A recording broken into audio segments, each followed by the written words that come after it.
Sud Radio André Berkoff. Ça balance pas mal. Berkoff dans tous ses états, ça balance pas mal sur Sud Radio. Bruno Attal, on vous a déjà reçu ici. Je rappelle que vous êtes secrétaire général adjoint du syndicat France Police, policiers en colère. Et puis, vous êtes ici pour nous annoncer que vous avez gagné, en tout cas votre syndicat a gagné un procès contre le ministère de l'Intérieur, contre Gérald Darmanin. Mais c'est quoi? Comment un policier fait des procès à son propre ministre? Mais c'est grave, ça. Ah oui, c'est grave, c'est même très grave, puisque je parle même d'un scandale d'État. Donc on vient de faire condamner le ministère de l'Intérieur au tribunal administratif en référé, donc c'est une procédure d'urgence pour une fraude électorale organisée, qui serait organisée par le ministère de l'Intérieur, ce qui est quand même assez grave. Et qui fraude électorale organisée par le ministère de l'Intérieur. Tout à fait. Alors, fort, allez, expliquez-nous. Oui. Pour l'instant, c'est un référé, donc un référé, c'est sur l'urgence. Donc le tribunal a statué sur l'urgence. C'est pas la condamnation, quoi. Non, on aura une plainte et effectivement une enquête qui déterminera à quel étage du ministère de l'Intérieur cette fraude a été organisée.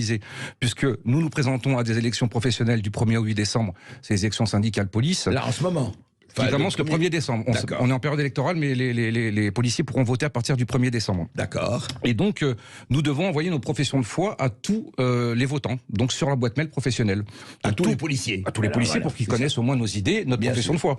Sauf que le 25 novembre, nous recevons des appels de nos adhérents qui nous disent on reçoit toutes les professions de foi, sauf celle de France Police, policiers en colère. Que se passe-t-il? Nous appelons en urgence le ministère de l'Intérieur qui nous dit ah, mais vous n'avez pas fait la demande. Mais si, voici la preuve de la demande. Ah, mais il faudra la refaire. Mais ça prend 5 jours. Ah bah alors du coup vous enverrez rien. Nous saisissons tout de suite le tribunal administratif en référé. Ah, ils rigolent parce qu'ils se disent on les a bien eus. Puisqu'on va gagner le procès, mais les élections auront eu lieu. Donc du coup on saisit le tribunal administratif qui nous donne une audience qui est assez rare. Et ce lundi dernier, condamne le ministère de l'Intérieur à nous donner les codes et le condamne parce qu'il y a vraiment un réel problème, c'est-à-dire que nous... Il y a un racisme, votre liste n'est pas... On ne tient pas compte de votre liste. Non, on ne tient pas compte de notre liste. Donc nous avons gagné, nous avons réussi à faire condamner le ministère de l'Intérieur et nous allons bien sûr déposer plainte au pénal pour savoir comment ça a été organisé. C'est-à-dire pourquoi on ne nous a pas donné, et je ne vous parle même pas de ce week-end au ministère de l'Intérieur, c'est-à-dire que quand nous avons demandé les codes et qu'ils ont appris que nous faisions appel au tribunal, à minuit 59, dans la nuit de samedi à dimanche, branle-bas de combat au ministère de l'Intérieur, on va donner les codes, on n'a pas le choix, on a une audience le lundi.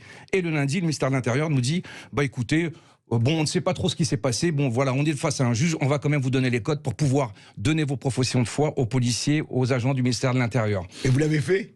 Alors non, ils nous ont donné encore un mauvais lien. Donc tout sera fait. Bon, là, on a réussi à envoyer notre première premier mail. Ouais. Donc 200 000 votants qui ne seront pas avertis que France Police Policiers en colère.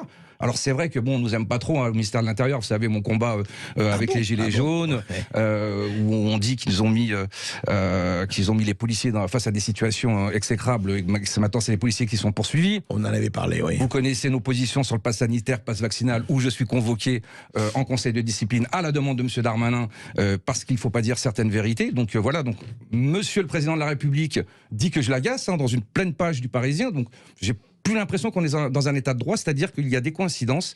Le syndicat France Police Policiers en colère, on leur met des bâtons dans les roues. Donc moi je vous dis, ça sera un scandale d'État, puisqu'aujourd'hui on a une décision de justice, non pas sur le fond, mais sur l'urgence. On a fait condamner à 1 000 € M. Darmanin. Mais ensuite, ça sera l'enquête pénale. Et si l'enquête pénale révèle qu'il y a eu vraiment volonté d'une fraude électorale... en tout cas, de vous écarter du processus démocratique électoral. Écoutez, déjà, il y a une réelle perte, puisque nos concurrents syndicaux ont déjà envoyé leur profession de foi depuis 10-15 jours, harcèlent de mails leurs électeurs, ce qui est bien normal. Et nous avons commencé qu'hier. Voilà. Intéressant. Écoutez, Bruno Attal, c'était court mais très bon. Merci. On suivra tout cela comme d'habitude. On suivra tout cela, mais c'est vrai que c'est assez bizarre quand même. Écoutez, là aussi, on verra avec le ministère de l'Intérieur ce qu'ils ont à dire. Ils ont très peur parce qu'on est en train d'organiser un nouveau syndicat, ça s'appellera les infirmières en colère. Et bizarrement, nous avons beaucoup d'infirmières vaccinées qui veulent créer ce syndicat pour dire vous avez renvoyé nos collègues. Et donc il y aura un syndicat qui s'appellera les infirmières en colère. En fait, il y a 60 millions de Français en colère. On verra jusqu'où ça ira. Qui votent bizarrement. Merci Bruno Attal. C'est moi qui vous remercie.